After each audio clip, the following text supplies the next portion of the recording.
everyone, welcome to Ikuhipat. সকলোকে নতুন ক্লাছলৈকে আকৌ এবাৰ স্বাগতম জনাইছো। আজিৰ এই ক্লাছটোত আমাৰ মই কৈছিলো লাষ্ট ক্লাছত যে পাৰ্চেন্টেজৰ আমাৰ যেটো সাকসেসিভ কেস মেথড আছে বা নেট এফেক্টৰ মেথড আছে সেই মেথডৰ আৰু এটা ক্লাছ আমাক লাগিব। আজিৰ এই ক্লাছটো এই সেকেন্ড টু পাৰ্ট হ'ব যত আমি গোটেইখিনি কোৱেশ্চন যিখিনি আছে সেইখিনি কমপ্লিট কৰিম আৰু লগতে কিবা কনসেপ্ট আছে যদি সেইখিনি কথা আমি আলোচনা সাইমালটেনিয়াসলি কৰি গৈ থাকিম। যদি আমি কোৱেশ্চনৰ কথা কওঁ আমাৰ আছিলে লাষ্ট ক্লাছত এইটো কোৱেশ্চন আছিলে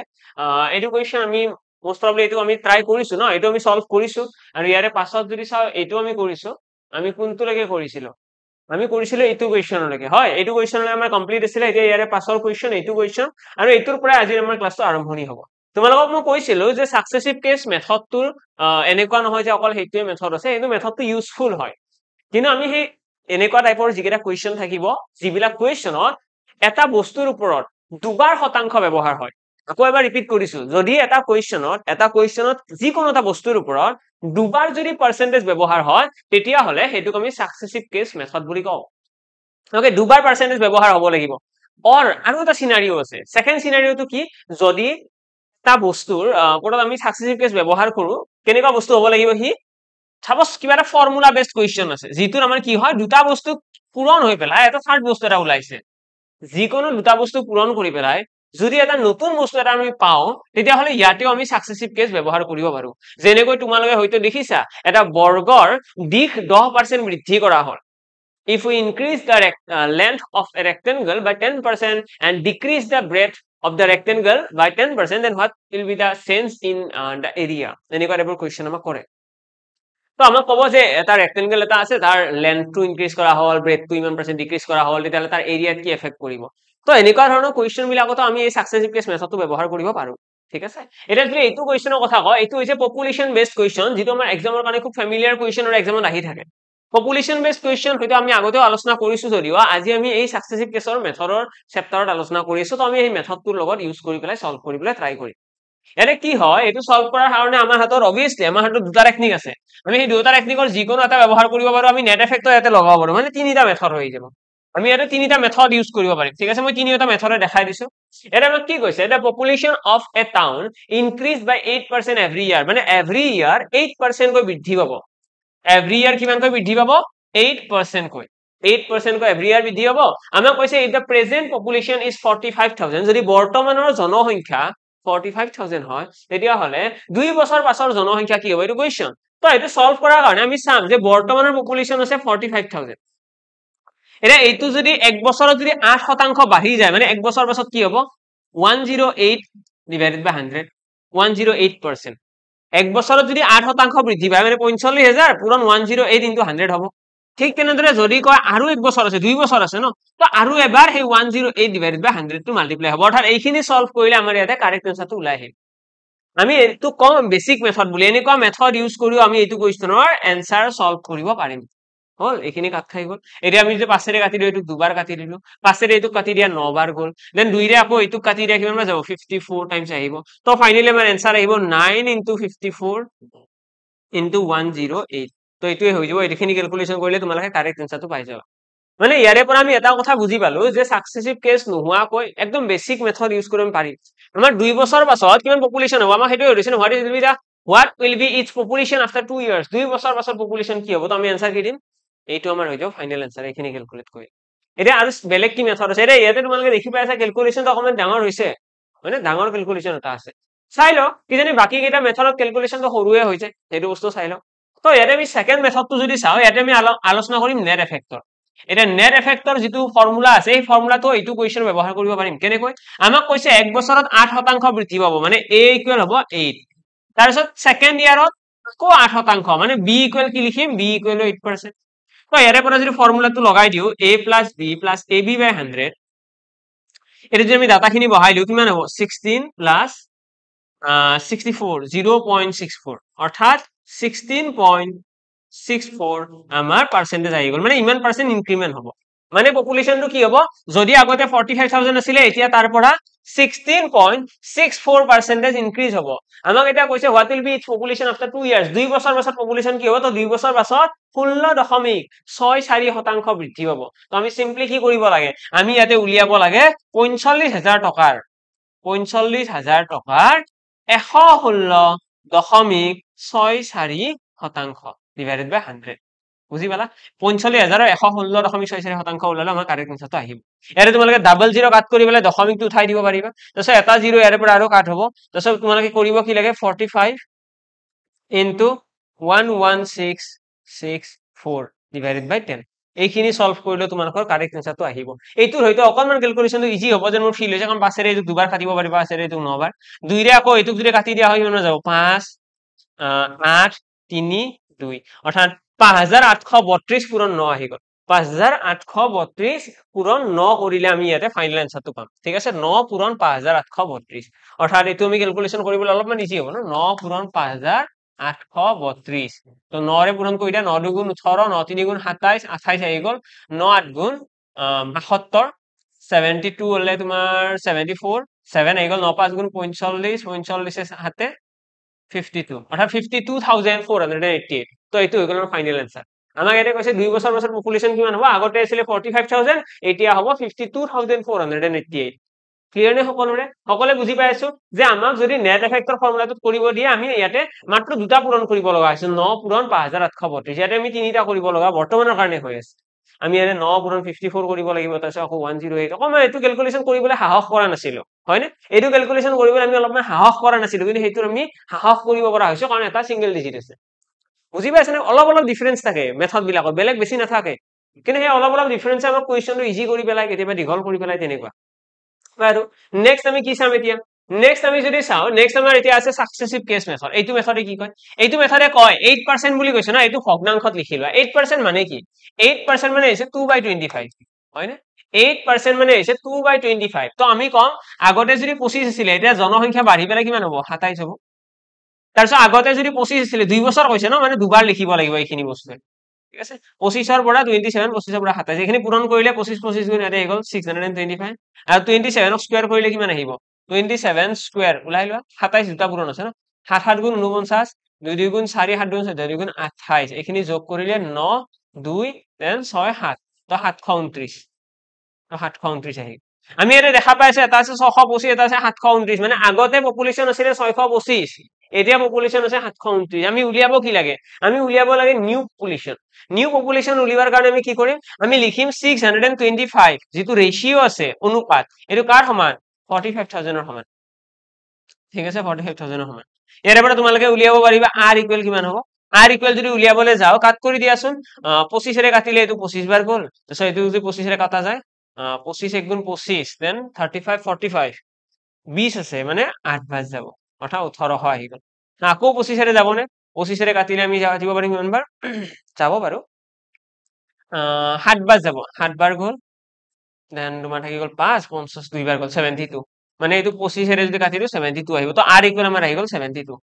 r ইকুৱেল যদি 72 আহে 729 ৰেশিও কিমান হ'ব আমাক হেতু উলিয়াব দিছে ন আফটাৰ আমাক কৈছে 2 বছৰ বছৰ পপুলেশন কিমান তো 2 বছৰ বছৰ পপুলেশন আছে 729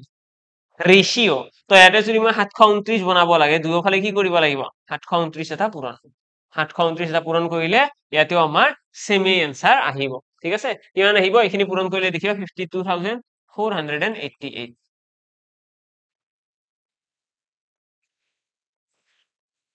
এইটো হৈ গল আমাৰ ফাইনাল আনসাৰ ওকে তো এক্সামত আমি কোৱেশ্চন সলভ কৰা আমাৰ তিনিটা টেকনিক থাকিব বেসিক মেথড এটা থাকিব নেট এফেক্টৰ মেথড এটা থাকিব আৰু সাকসেসিভ কেস মেথড এটা থাকিব তোমালোকে যোনটো মেথডত নিজকে ইউজফুল বুলি ভাবা সেইটো মেথড ফলো কৰিব পাৰিবা ইয়াতে আমাৰ যেটো বেসিক মেথড আছে তাতে আমি কি কৰিছো আমাক কৈছে এক বছৰ বছৰ 8% বাঢ়িব তো সিম্পলি ইয়াতে 108% লিখিছো দেন আকৌ এক বছৰ কৈছে 2 বছৰৰ কথা কৈছে আৰু এবাৰ লিখিব লগা হৈছে ওকে কিন্তু ইয়াতে যদি চাও ইয়াতে আমি কি কৰিছো আমাক কৈছে 8% কৈ বাঢ়িব আমি প্ৰথমতে চাইছো যে পাৰ্সেন্টেজত কিমান বাঢ়িব তো পাৰ্সেন্টেজত নেট এফেক্ট হ'ব না কাৰণ কন্টিনিউয়াসলি ইয়াতে পাৰ্সেন্টেজ ব্যৱহাৰ হৈছে তো সেই কাৰণে নেট এফেক্টৰ ফৰ্মুলা যেতিয়া ইউজ কৰিলো তেতিয়া আমি গম পাইছো যে টোটালত কিমান পার্সেন্ট বাঢ়িব তো 16.64% বাঢ়িব 16.64% বাঢ়িব মানে আগতে যদি 100% আছিলে এটা কিমান হ'ব 116.64% সেইকাৰণে মই ইয়াতে কি লিখিছো 116.64% ওকে ডিভাইড বাই 100 এইখিনি সলভ কৰিবলৈ আমি কিমান পাই গলো আমি পাই গলো ইয়াতে 52488 ঠিক তেনেদৰে সাকসেসিভ কেছত কি কৰিছো প্ৰথমতে 8% তো ভগ্নাংশত কনভাৰ্ট কৰিছো এটো মানে কি 2/25 অৰ্থাৎ যদি পপুলেশন আগতে 25 আছিল এতিয়া 27 হ'ব দুই বাঢ়িব ঠিক তেনেদৰে আকৌ চাইছো 25 যদি আছিলে 27 হ'ব কাৰণ 2 বছৰৰ কথা কৈছে দুবাৰ লিখিব লগা হৈছে এইখিনি পূৰণ কৰিছো ইয়াতে দেখিছো এটো হৈছে অৰিজিনাল পপুলেশন এটো হৈছে নিউ পপুলেশন অৰিজিনেল পপুলেশ্যন 625 টো কাৰ সমান হ'ব 45,000 সমান হ'ব তাৰ পৰা আমি কি উলিয়াইছো 1 ৰেশিও অৰ্থাৎ r ৰ ভ্যালুটো উলিয়াইছো r ৰ ভ্যালুটো উলিওৱাৰ পাছত আমি 729 ৰেশিওটো উলিয়াব পাৰিছো ওকে বাৰু নেক্সট কোৱেশ্চনৰ ফালে আহিছো নেক্সট কোৱেশ্চনত কি আছে চোৱা তোমালোকে তিনিটা মেথডৰ ওপৰত ফোকাস কৰা তোমালোকে যোনটো মেথডত বহুত বেছি হেল্পফুল বা বহুত বেছি বুজি পোৱা যেন লাগে সেই মেথডটো তোমালোকে কৰিব পাৰিবা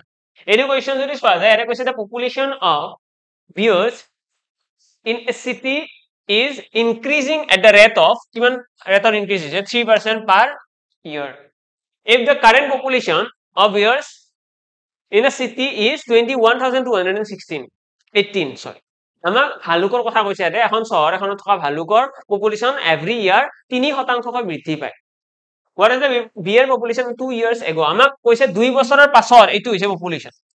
তো 2 বছৰৰ পাছৰ পপুলেশ্যন এইটো 21,218 টা এইটো এতিয়াৰ পপুলেশ্যন নহয় 2 বছৰ আগৰ তো আমি ধৰি ললো যে প্ৰথমতে পপুলেশ্যন আছিল x তাৰে লগত যদি কিমান বাঢ়িব বুলি কৈছে 3% মানে 103% নহব জানো হ'ব ন 103% নহয় 2 বছৰ পাছত এইটো হৈছে মানে দুবাৰ লাগিব 3% কৈ দুবাৰ বাঢ়িব 3% কৈ দুবাৰ বঢ়াৰ পাছত নতুন পপুলেশ্যন কিমান 21,218 তো সেইকাৰণে মই কি কৰিছো 103% and 103% x ৰ উলিয়াইছো হেতুৱে হৈ যাব এইটোৰ সমান এতিয়া এইখিনি সলভ কৰিবৰ কাৰণে আমি কি কৰিম যদি 103 ৰে ডাইৰেক্টলি এটো কাটিব ট্ৰাই কৰো যাব নেকি 103 ৰে কাটিবলৈ ট্ৰাই কৰাচোন 103 দুই গুণ কিমান হ'ব 206 দুবাৰ গুণ 103 দুই গুণ 206 6 এটা 618 হৈছে 103 6 বাৰ যাব ঠিকে আছে তো 26 বাৰ গল তাৰপিছত 26 ৰে আকৌ এইটো কাটিব পৰা যাব নেকি 26 ৰে 25 4 গুণ 100 26 4 গুণ 104 হ'ব ন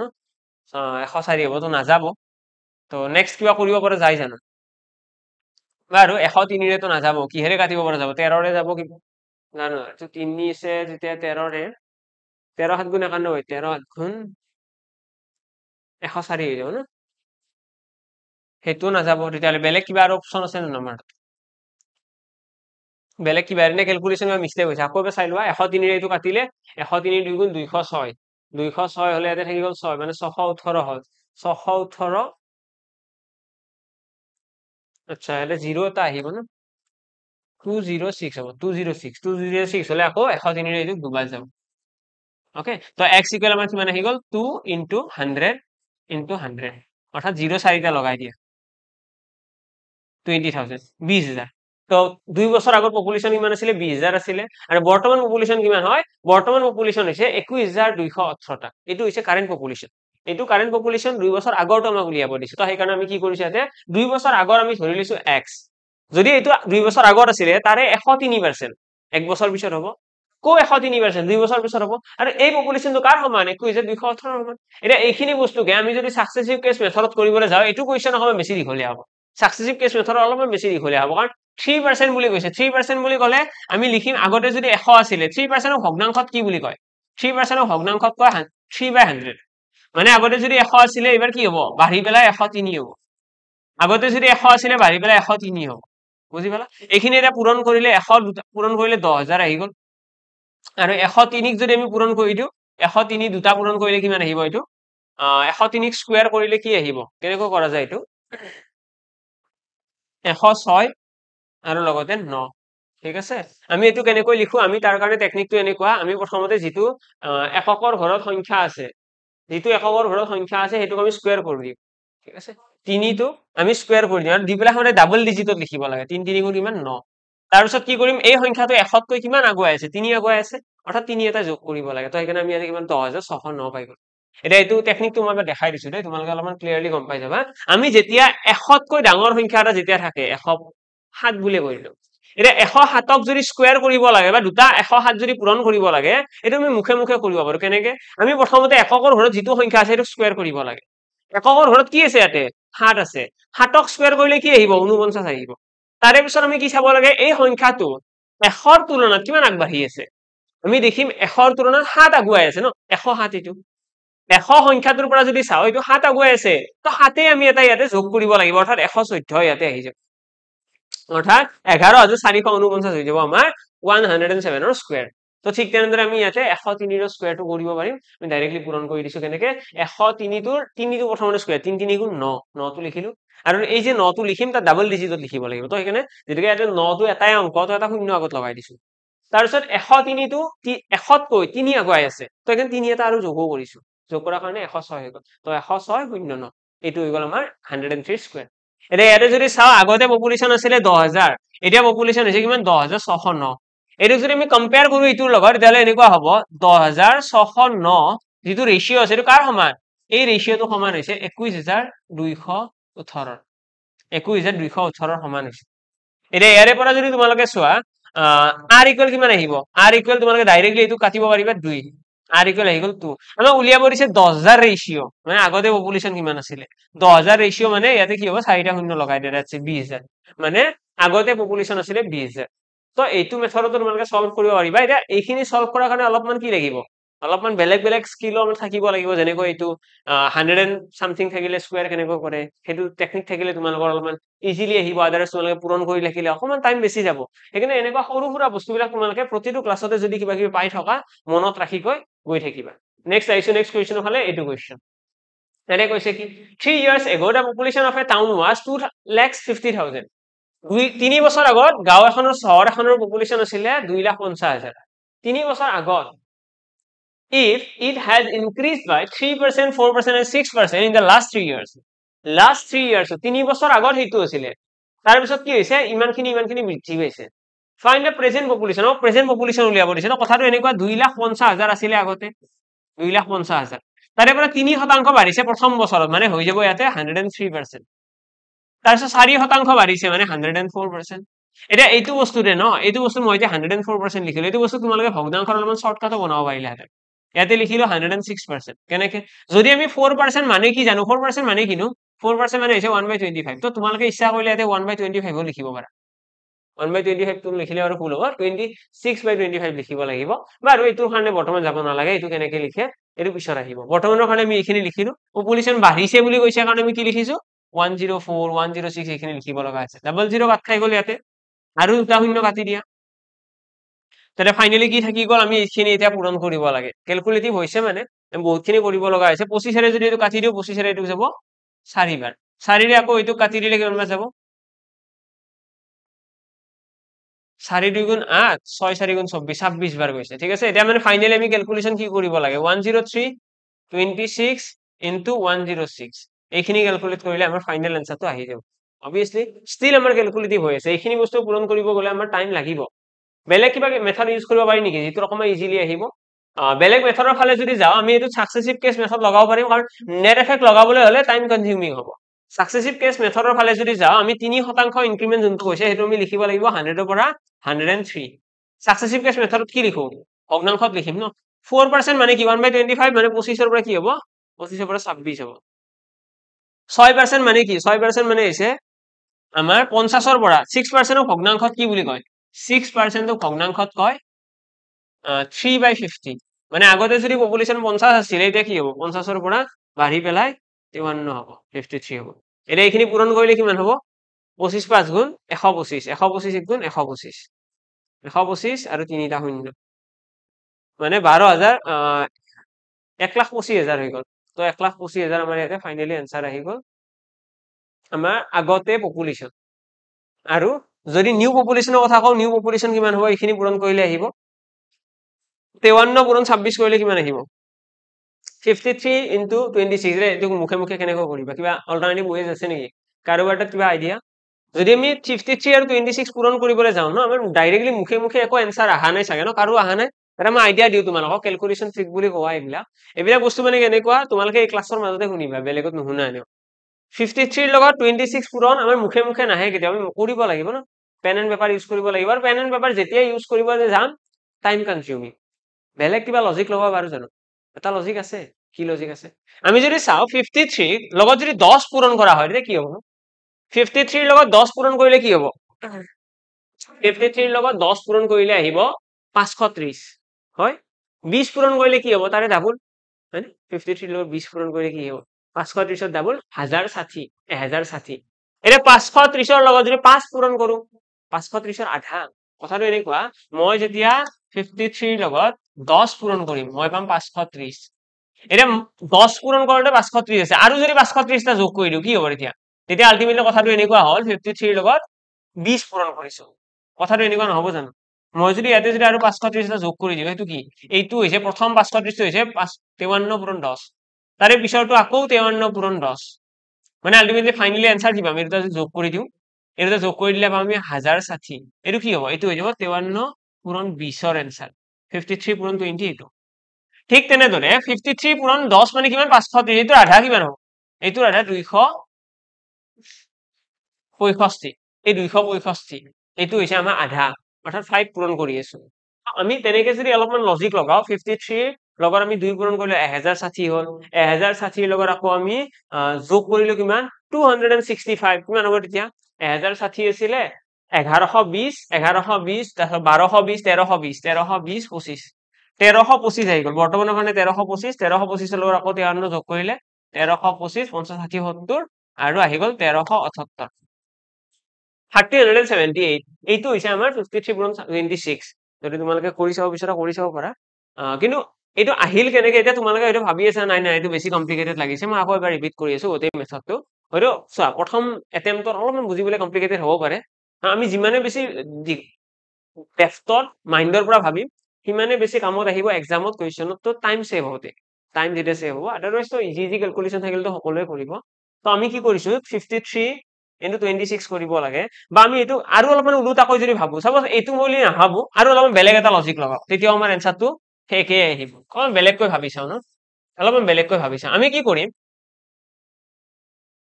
25 পূৰণ 53 কৰিব পাৰিম ন আমি 25 পূৰণ 53 কৰিব পাৰিম মুখে মুখে আহিব 25 3 গুণ কিমান 25 3 গুণ 75 5 আহি গ'ল 25 5 গুণ 125 তো 125 ৰ 5 যোগ কৰিলে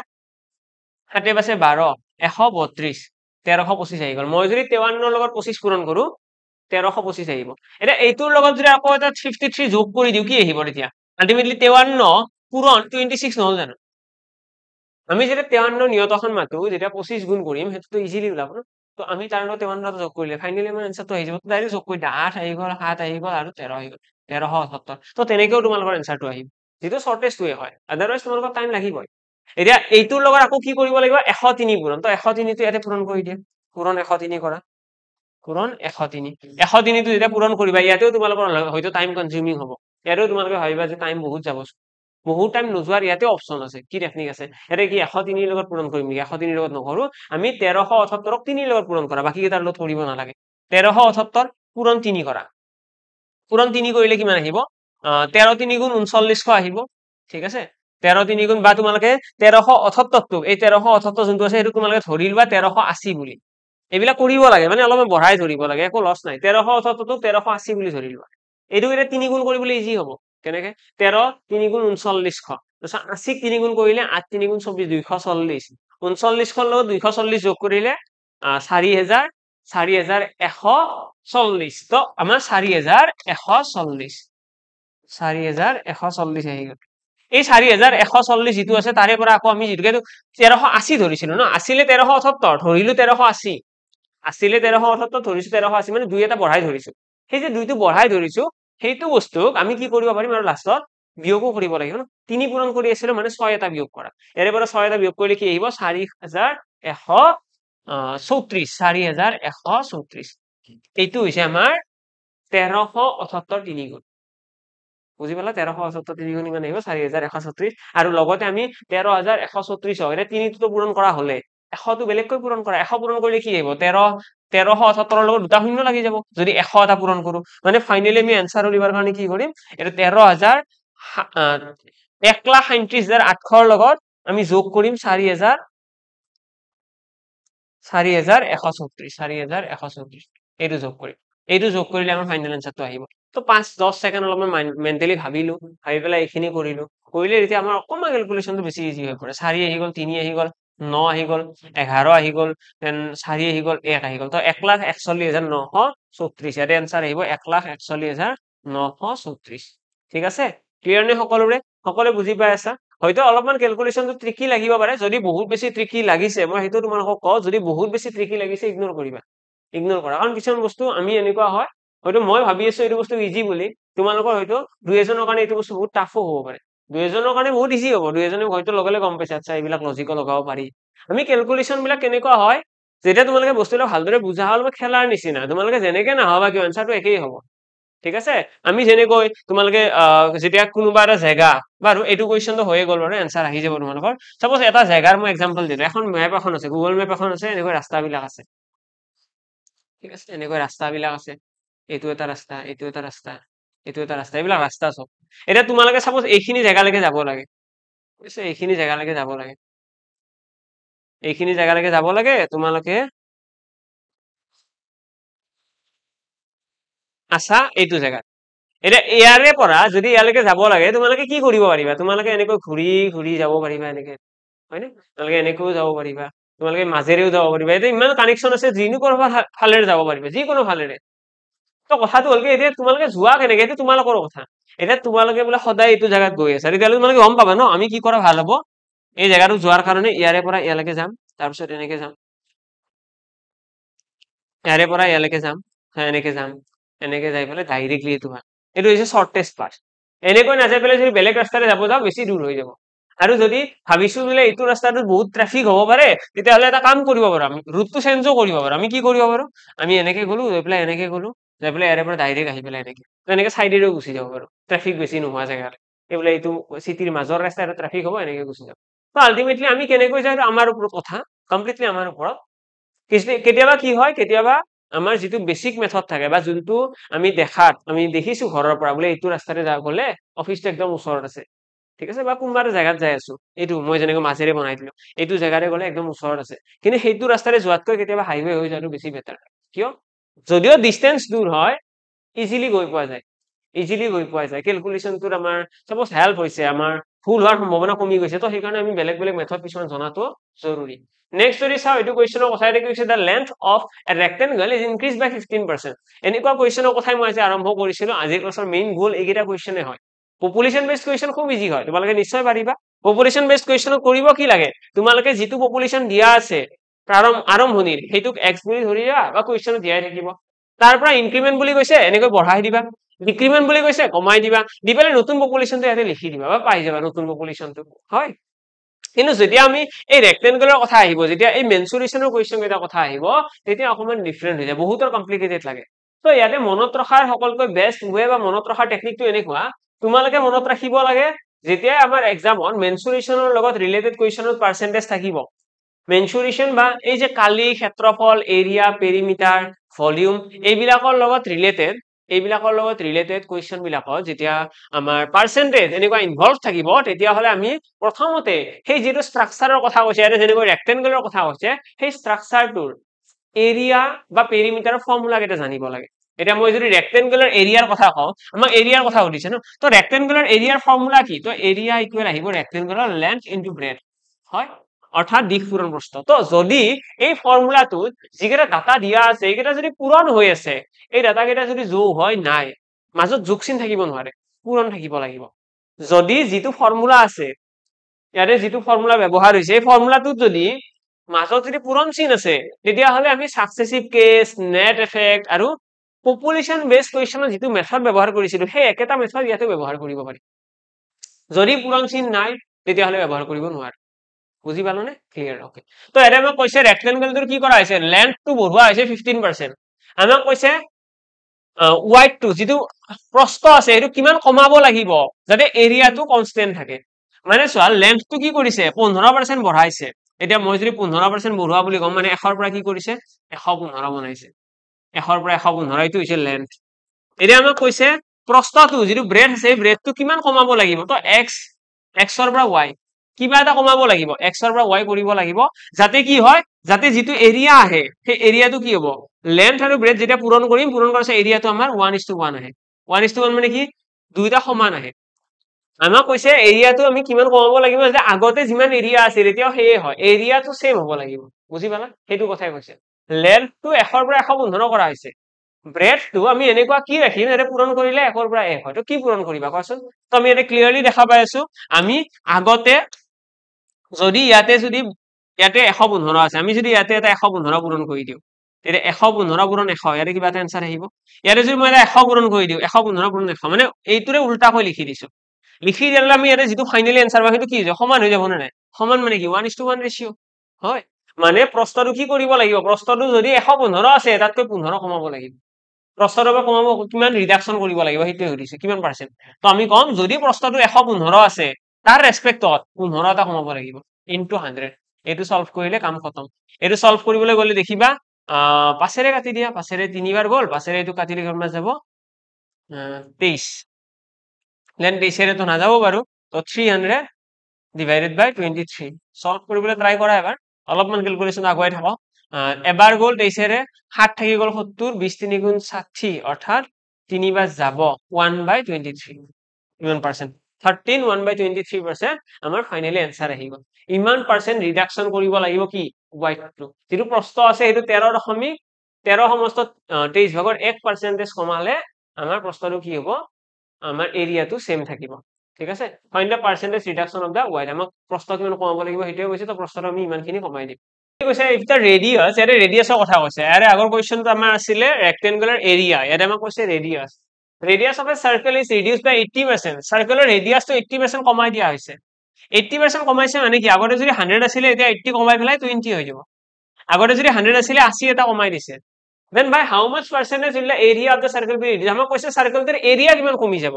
তো এৰিয়াৰ কথা যদি কও এৰিয়াৰ কাৰণে ফৰ্মুলা কি হয় পাই r স্কয়াৰ এটা ইয়াতে r স্কয়াৰ মানে কি r দুটা পূৰণ হৈ আছে দুবাৰ পূৰণ হৈ আছে মানে আমি এইখিনি বস্তু দুবাৰ লিখিব লাগিব হয় না তো এৰিয়াটো দুবাৰ কমাব ন তো 100 ৰ পৰা আৰু এবাৰ কমি পেলাই 20 হৈ যাব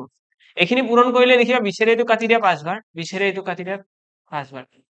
মানে ইয়াতে এই গল 25 মানে আগতে এৰিয়া আছিল 25 এতিয়া এৰিয়া কিমান 1 আগতে আছিল 25 এতিয়া হৈছে 1 তো কিমান কমিছে তো আমি দেখি পাই আছো 25 ৰ তুলনাত 24 এটা কমিছে 25 ৰ তুলনাত 24 কমি গৈছে কমি পেলাই 1 হৈ গৈছে তো আমাক সুধিছে কিমান ৰিডিউস হৈছে ন কিমান ৰিডিউস হৈছে সুধিছে তো এইখিনি সলভ কৰিলে আমি ফাইনাল আনসাৰটো কিমান পাই যাম কিমান পাৰ্সেন্ট ৰিডিউস হৈছে 25 ৰে কাটি দিয়া 4 বাৰ 24 4 গুণ 96% ডিক্ৰিজ হৈছে এৰিয়া তো এৰিয়া ডিক্ৰিজমেন্ট ওলাৰ কাৰণে আমি এইটো মেথড ফলো কৰিব পাৰিম আৰু লগতে আমি আৰু এটা মেথড ফলো কৰিব পাৰিম সেইটো নেট এফেক্ট আৰু আমি লিখিব পাৰিম 80% কৈ দুবাৰ কাৰণ 80% ৰিডিউস কৰা হৈছে মানে আমি লিখিম 80% ৰিডিউস কৰা হৈছে ন তো আমি কি লিখিব পাৰিম আমি যদি নেট এফেক্টৰ ফৰ্মুলাটো ইউজ কৰো তাৰ আমি লিখিম a ইকুৱেল হ'ব -80 তাৰ পিছত b ইকুৱেল কিমান হ'ব এইটো মানে -80 এইটো যদি ক্যালকুলেট কৰো কিমান হ'ব 80 -80 প্লাস 64/100 এখিনি ক্যালকুলেট কৰিলে 80 -80 প্লাস কিমান হ'ব প্লাস এটো যদি আমি চাও ইয়াতে 6400 ন 80 00 কাট খাই গল তো প্লাস 64 160 পৰা প্লাস 64 কৰিলে -96 আৰু -96% মানে কি বুজায় মাইনাস মানে আছে ডিক্ৰিমেন্ট মাইনাস মানে কি হয় ডিক্ৰিজিং হয় ইয়াৰ আগৰ ক্লাছটো কৈছিল মাইনাস চিন আছে মানে ডিক্ৰিজিং ফেক্টৰ মানে 96% এৰিয়াটো ৰিডিউস হৈ গৈছে বুজি পালা আমি ইয়াতে কি কৰিছো a আৰু b ৰ ভ্যালুটো মাইনাস লৈছো এটা তোমালোকৰ এনসাৰ কোৱেশ্চন আহিব পাৰে যে প্লাস ab বাই 100 কিয় হৈ গল এইটো মাইনাস হ'ব লাগিছিল এইটো প্লাস এই কাৰণে হৈছে কাৰণ আমি যদি চাও প্লাস ab বাই 100 ন তো -80 আৰু -80 পূৰণ হ'ব -80 আৰু -80 এটা পূৰণ হ'ব পূৰণ হলে মাইনাসে কি হৈ যাব প্লাস হৈ নাযাব জানো তো এখানে এইটো প্লাস হৈ যাব ঠিক আছে প্লাস হৈ যোৱাৰ ৰিজন সেইটোৱে next question হলে এইটো question এতে কি কৈছে the length of a rectangular plot is increased by 20% এটা rectangular plot এটাৰ length টো 20% বঢ়োৱা হৈছে by what percentage should it width be reduced so that the total area remains unchanged আমাক কৈছে length টো 100 ৰ পৰা বঢ়াই পেলাই 120 কৰা হৈছে আমি যদি এইটো ভগ্নাংশত লিখো এইটো হৈছে 1/5 মানে আমি এইটো কটাকটি কৰি লিখিব পাৰিম 5 ৰ পৰা 6 কৰা হৈছে length টো বঢ়াই পেলাই এইটো কৰা হৈছে এটা হৈছে প্ৰস্থটো লেন্থটো বাৰু এইটো হল প্ৰস্থটো কি কৰিব লাগিব যাতে যেটো এৰিয়া থাকিব সেই এৰিয়াটো আমাৰ 1:1 হয় মানে এৰিয়াটো সেম থাকে অৰ্থাৎ এতিয়া আমি কি কৰিম প্ৰস্থটো 6 ৰ পৰা 5 বনাই দিম এটা চোৱা 6 5 গুণ 30 আহিব ইয়াতে 6 5 গুণ ইয়াতেও 30 তো 30 30 কাট খাই পেলাই 1 1 হৈ গল মানে সমান হৈ গল ন আমি মানে মুঠতে কি কৰিব লাগে যেটো এৰিয়া আছে সেইটো সমান বনাব লাগে আগতে যিমান এৰিয়া আছিল এতিয়াও সিমান তো দেখিলো যে প্ৰস্থটো কি হৈছে 6 ৰ পৰা 5 হৈ গৈছে মানে প্ৰস্থটো কিমান কমিলে আগতে 6 আছিল এতিয়া 1 এটা কমিছে into 100 কৰি দিয়া that's it তো এখানে সলভ কৰিলে দেখিবা 1 আহি গল 16 2/3% আমাৰ आंसर আহিব 16.66 বুলি ক'ব পাৰা ঠিক আছে 16 সমস্ত 3/2% ৰিডিউস কৰিব লাগিব এইখিনি কমাব লাগিব ইমান পাৰ্সেন্টেজ কমাব লাগিব কি আমাৰ y প্ৰস্থটো ইমানখিনি কমালেহে তাৰ এৰিয়াটো আনচেঞ্জ থাকিব নেক্সট কুৱেশ্যনৰ ফালে আহিছো এইটো কুৱেশ্যন এৰে কি কৈছে if the length of a rectangle is decreased by 15% and the breadth is increased by 10% আমাক এবাৰ কি কৈছে rectangular length টো decrease কৰা হ'ব 15% 15% মানে কি 15% মানে 3/20 মানে কম 20 ৰ পৰা 3 কমি পেলাই 17 হৈছে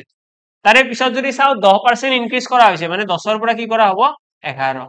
এতিয়া আমাক কৈছে যে তাৰ চেঞ্জ ইন এৰিয়া চেঞ্জ কিমান হ'ব 20 গুণ 200 17 11 গুণ কিমান 170 180 87 তো আমি যেতিয়া 17 11 গুণ কৰিম 187 আহিব ইয়াতে আমি দেখি পাই আছো আগতে আছিলে এৰিয়া 200 এতিয়া কিমান হৈছে 187 তো কিমান কমিল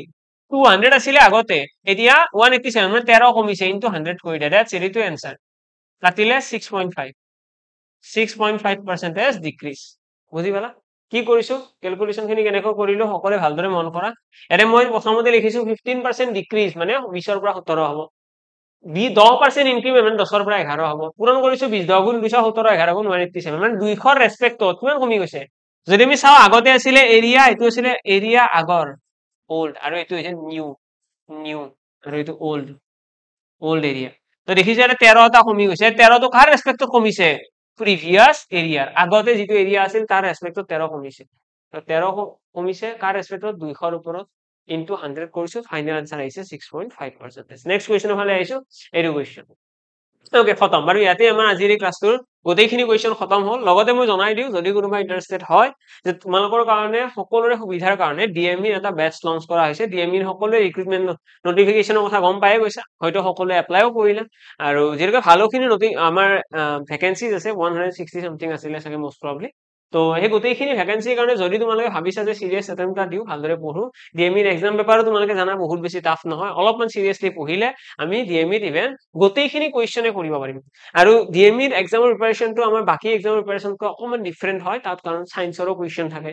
সায়েন্সৰ কোৱেশ্চন থাকিব আৰু বেলেগ তাত ক'ব গলে ইংৰাজী কোৱেশ্চন থাকে ম্যাথছ এণ্ড ৰিজনিং থাকে কাৰেন্ট এফেয়াৰ্স থাকে তো বাকিখিনিতো থাকিবই আৰু বাকিখিনি তোমালোকে হয়তো বেলেগ বেটছৰ কাৰণে পঢ়িলো পাই যোৱা কিন্তু ইয়াতে এডিশনালি সায়েন্সৰ সাবজেক্টটো থাকে আৰু সেই সায়েন্স খিনিও ইয়াতে এই যোনটো ৰেকৰ্ডেড বেটছ আছে এটোত গোটেইখিনি ইনক্লুড কৰা হৈছে এই বেটছটোৰ এডভান্টেজ তোমালোকে এটাই পাবা যেতিয়া এই বেটছটো জয়েন কৰিবা লগে লগে তোমালোকে গোটেইখিনি ক্লাছ পাই যাবা তো তোমালোকে আজিৰ পৰাই ইচ্ছা কৰিলে বোলে মই এসপ্তাহত গোটেইখিনি পঢ়ি শেষ কৰিম মই 10 দিন সময় লৈছো 10 দিন ঠিকছে পঢ়িম তো তোমালোকে 10 দিনতো গোটেইখিনি পঢ়িব পাৰা হেতু তোমালোকৰ হাতত দিৰে গোটেইখিনি একেলগে আহি যাব কোনো এনেকুৱা নহয় যে লাহে লাহে আহি থাকিও তেনেকুৱা নহয় একেলগে গোটেইখিনি পাই যাবা যদি তোমালোকে ইন্টাৰেস্টেড হয় জয়েন কৰিব পাৰা তোমালোকে কন্টাক্ট নম্বৰ ডেসক্ৰিপচনত পাই যাবা লিংক পাই যাবা সেই লিংক ক্লিক কৰি পেলাই গোটেইখিনি বস্তু তোমালোকে পাই যাবা লগ পাম বাৰু আজিৰ কাৰণে ইয়াতে সামৰিছো নেক্সট আৰু এটা ক্লাছ কৰিম যেটো ক্লাছত আমি নতুন কিবা এটা টপিক আলোচনা কৰিম আজিৰ কাৰণে ইয়াতে সামৰিছো থ্যাংক ইউ